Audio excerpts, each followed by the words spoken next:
भारत की महाकाव्य महाभारत की गाथा में एक ऐसी सेना का उल्लेख मिलता है जो न स्वयं युद्ध में भागी, ना ही अपने नायक के भांति धर्म के प्रवक्ता बनी, फिर भी उसका नाम इतिहास के पन्नों में अमर हो गया।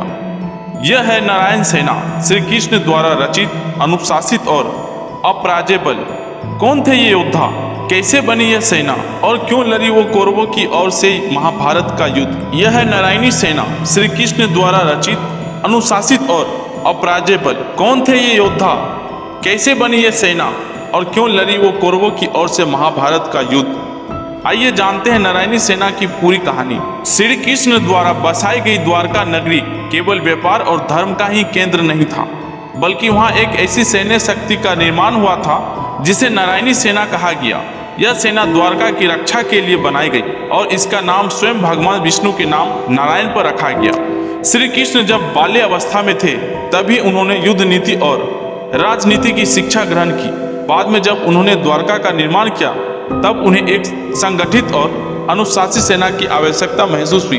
यहीं से प्रारंभ हुआ नारायणी सेना का गठन। श्री कृष्ण कहते हैं, यह सेना केवल बल से नहीं, बुद्धि और धर्म से संचालित होगी। यह कोई साधारण बल नहीं, बल्कि एक आदर्श होगा संपूर्ण आर्यवर्त के लिए। नारायणी सेना का संगठन अत्यंत व्यवस्थित था। इसमें रथी, महारथी, अश्वरोही, हाथी सेना, धनुर्धर और तलवारधारी योद्धा शामिल थे।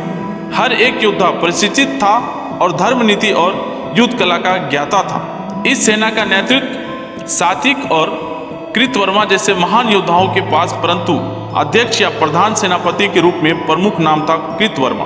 कृतवर्मा यदुवंशी के ही एक वीर योद्धा थे और श्री कृष्ण के अत्यंत विश्वास। वही सात्विक श्री कृष्ण के प्रिय अनुयायी और महाभारत में पांडवों की ओर से लड़े।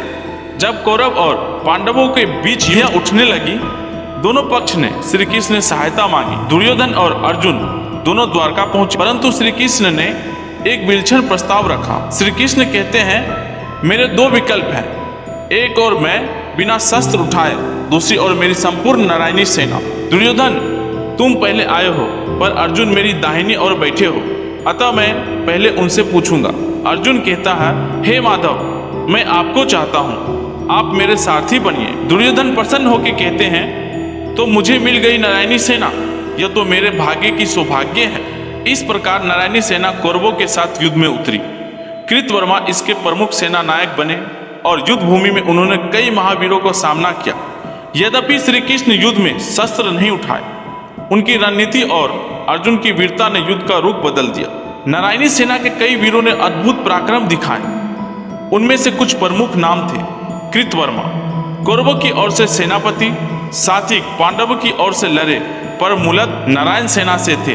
भोजक, माधव और वृष्णि कुल के अन्य योद्धा। कृतवर्मा का योगदान युद्ध में उल्लेखनीय था। उन्होंने कई पांडवों पक्ष के सेना नायक से टक्कर ली, परंतु सबसे चर्चित घटना थी उप पांडवों की हत्या, जो उन्होंने अश्वत्थामा और कृपाचार्य के साथ मिलकर की।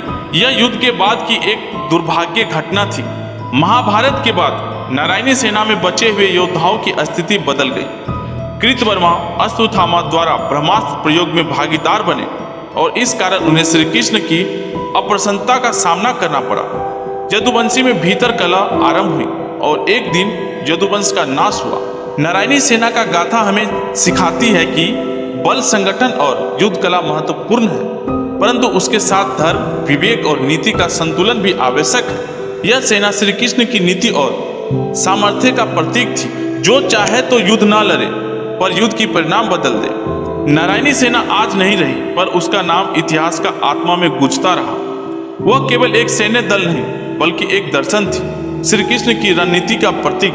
यही थी नारायणी सेना, एक धर्मवीर शक्ति और नीति मार्गदर्शक प्रेरणा। इस वीडियो में आपको क्या लगता है, हमें कमेंट बॉक्स में जरूर बताइएगा। ऐसे ही वीडियो देखने के लिए हमें हमारे चैनल को सब्सक्राइब कर लीजिए। मिलते हैं आपको अगले वीडियो में, तब तक के लिए धन्यवाद।